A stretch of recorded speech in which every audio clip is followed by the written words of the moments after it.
세계적으로도 희귀한 연산호 군락이 있는 서귀포 문섬 앞바다에는 우리나라에는 하나뿐인 관광 잠수함이 운항을 하고 있는데요. 그런데 이 잠수함이 천연 기념물인 연산호 군락을 훼손시킨다는 논란이 일자 문화재청이 36년 만에 운항을 중단시켰습니다. 조인호 기자의 보도입니다. 유네스코 생물권 보전지역이자 천연기념물로 지정된 서귀포 문섬 앞바다입니다. 관광객들을 태운 잠수함이 바닷속으로 내려갑니다. 수심 30m까지 내려가자 화려한 연산호 군락이 모습을 드러냅니다. 다양한 아열대 어류도 눈앞에서 볼 수 있어 해마다 15만 명이 찾는 국내 유일의 서귀포 관광 잠수함입니다. 그런데 이 잠수함은 올해 12월 31일까지만 운항하고 내년부터는 운항을 중단합니다.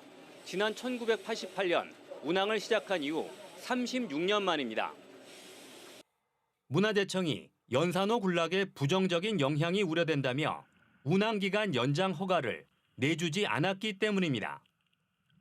지난해부터 수중조사를 벌여 연산호와 수중 안반이 잠수함에 부딪혀 훼손됐다며 주장해온 환경단체는 환영 입장을 밝혔습니다. 천연 기념물에 합당한 원형 유지의 원칙에 따라서 사실은 보전 관리를 해야 되는 상황이었는데 그러지 못하고 훼손이 쭉 지속이 되었고 용인이 된 상황이고, 잠수함 업체 측은 운항 허가 종료를 불과 10여일 앞두고 재심 절차도 없이 허락하지 않은 것은 가혹하다며 가처분 신청을 냈지만 각하됐고 이어 행정소송과 심판을 제기했습니다. 그리고 연산호 군락을 피해 운항하겠다면서 허가를 다시 신청하겠다는 입장입니다. 저희 임직원은 물론이고 저희 제주 여기 서귀포 인근 상권 그 여러 가지 저희 협력업체들의 타격을 입는다는 것은 갑작스러운 일이고 그거에 대해서 좀 고려를 안 해주신 것 같아서. 하지만 문화재청은 잠수함으로 인해 절대 보전 구역이 훼손됐다며 해경에 고발한 상황이어서 관광 잠수함 논란은 법정 공방으로 이어질 것으로 보입니다. MBC 뉴스 조인호입니다. 중국에서 자체 제작한 24층 높이의 초대형 크루즈가 제주에 처음 입항했습니다. 탑승객만 4천 명에 달하는데 중국 크루즈 관광객이 본격적으로 제주를 찾을 것으로 예상되면서 관광시장의 활성화도 기대되고 있습니다. 박주영 기자입니다. 대형 호텔만큼 큼직한 선박이 강정항으로 들어왔습니다. 중국 상하이에서 온 13만 톤급 크루즈선 아도라 매직시티호에 탄 관광객은 3,800여 명. 이 크루즈 선박은 길이 322.6m의 24층 건물 높이로 최대 6,500명이 탑승할 수 있는데 중국에서 처음으로 자체 건조했습니다. 중국에서 자체 제작한 첫 대형 크루즈선이 제주에 입항한 것은 이번이 처음입니다. 크루즈 관광객들이 버스를 타고 가장 먼저 찾은 곳은 동백꽃이 만발한 관광지. 제주꽃과 겨울 풍경을 배경으로 사진을 찍으며 자연을 만끽했습니다. 就空气非常的清新，然后就温度稍微低一点，然后这里非常的漂亮。 크루즈 관광객 모객을 위한 여행 상품을 개발하려는 여행사 관계자들도 함께 크루즈선으로 제주를 찾았습니다. 会的，因为我们也会根据不同的季节，然后济州岛有哪些景点更适合游客游玩，然后做一些升级的行程，让客人来选择。 아도라 매직시티호를 비롯해 내년에 제주를 찾을 예정인 크루즈선은 올해보다 3배가량 많은 200여 대. 내년 한 해 동안 크루즈 관광객 최대 100만 명이 제주를 찾을 것으로 전망되면서 크루즈 관광 시장이 가장 활발했던 2016년 수준에 육박할 것으로 기대되고 있습니다.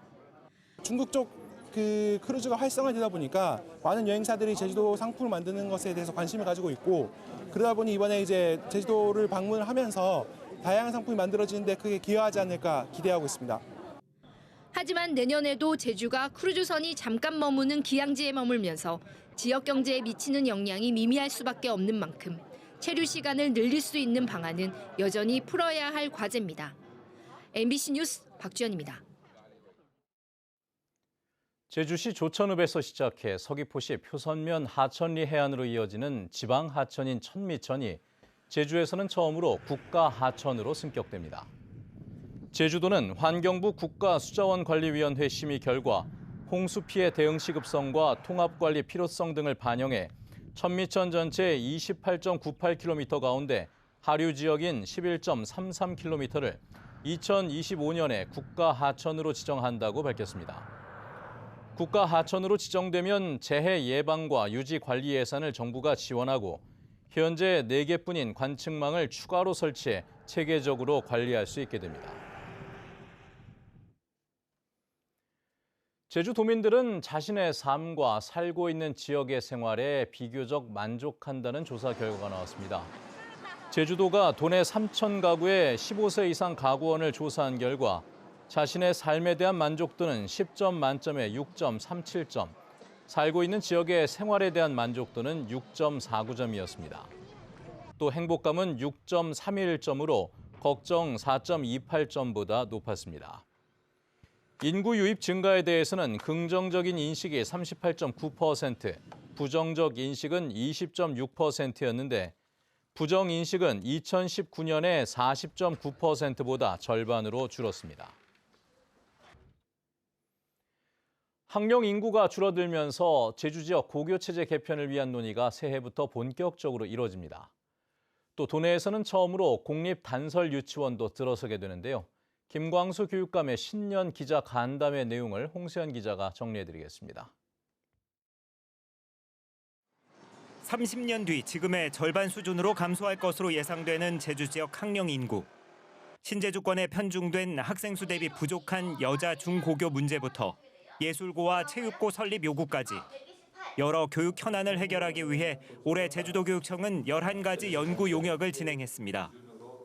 김광수 제주도 교육감은 연구 용역이 정책 결정의 방향을 정하는 데 도움이 됐다면서 내년 초 고교 체제 개편 기본 계획을 세우고 추진단을 구성하겠다고 밝혔습니다. 기존 학교 체제에 대한 진단이 필요한 시기가 왔다는 겁니다.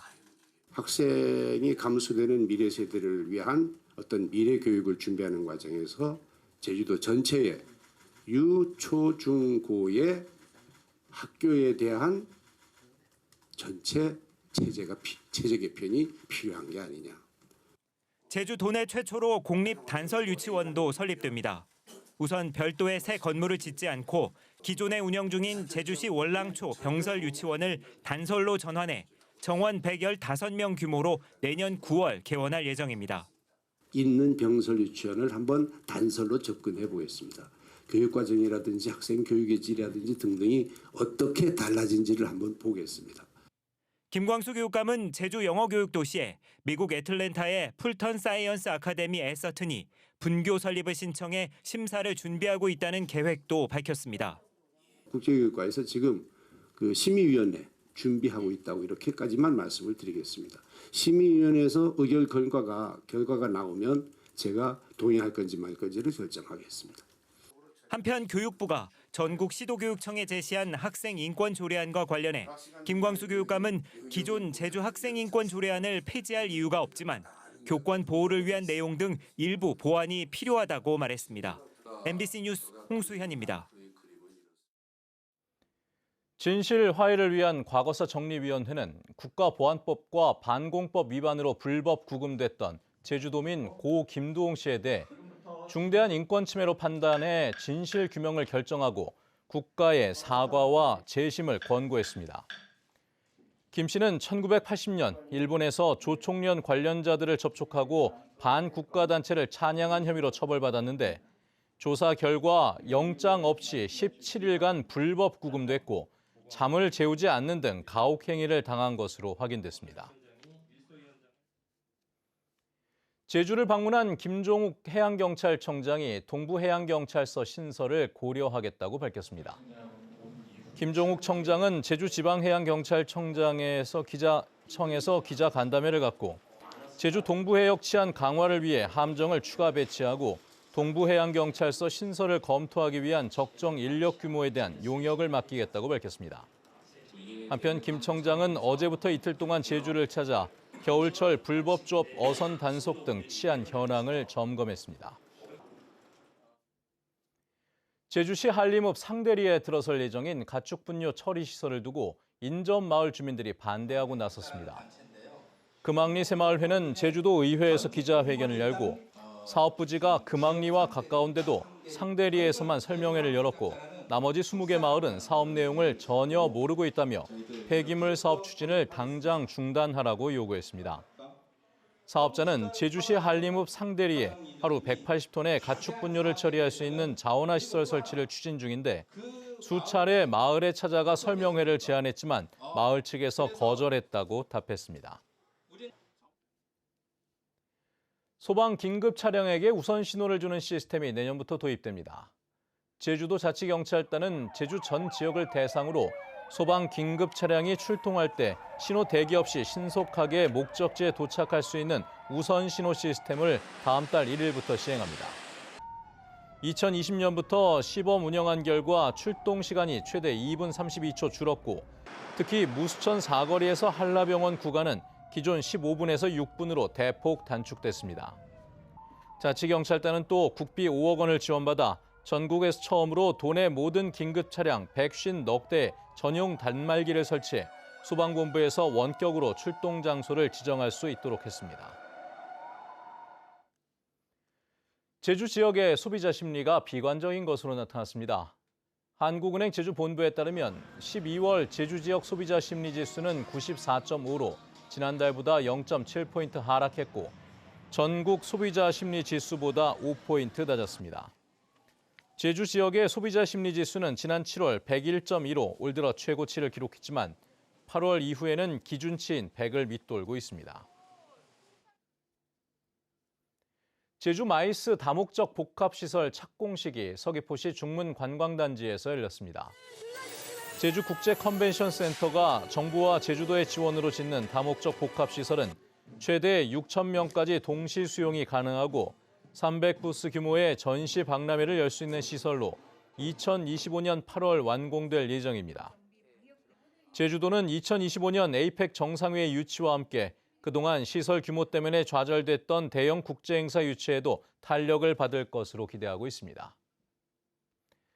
뉴스데스크 제주를 마칩니다. 여러분 고맙습니다.